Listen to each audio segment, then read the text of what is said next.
আমরা একটা ধনিয়ার খেতে আছি। ধনিয়ার ক্ষেত দেখতে যে কি সুন্দর লাগতেছে।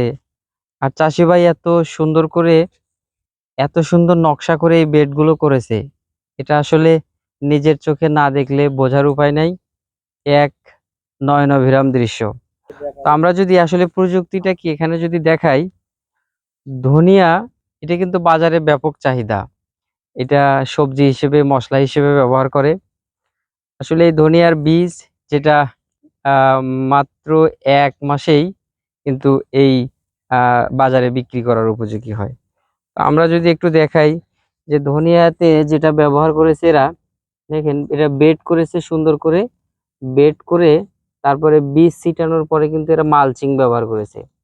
সেই মালচিংটা কিন্তু হচ্ছে যে এই খড় বা বিচুলি বিছিয়ে দিয়েছে, যার কারণে রোদ অথবা বৃষ্টি হলে কিন্তু, যদি স্বাভাবিকভাবে বীজ ছিটিয়ে দিত তাহলে রোদ অথবা বৃষ্টিতে কিন্তু সেই বীজ নষ্ট হয়ে যায়, অনেক সময় গজায় না। আমরা দেখেছি প্রায় 50 থেকে 60% নষ্ট হয়ে যায়। কিন্তু আমরা যদি এই খড়ের মালচিংটা ব্যবহার করি, বীজ ছিটানোর পরে যদি এই খড়টা সুন্দর করে বিছিয়ে দেই, তাহলে কিন্তু এখানে সুন্দরভাবে প্রায় 70 থেকে 80% কিন্তু গজানো ক্ষমতা বেড়ে যায়। তো সেক্ষেত্রে কিন্তু ধনিয়ার গাছটা সুন্দর হয়। এটার বয়স কত, সর্বোচ্চ 20 থেকে 25 দিন। এটা তুলে তুলে বিক্রি করার উপযোগী হয়ে গেছে।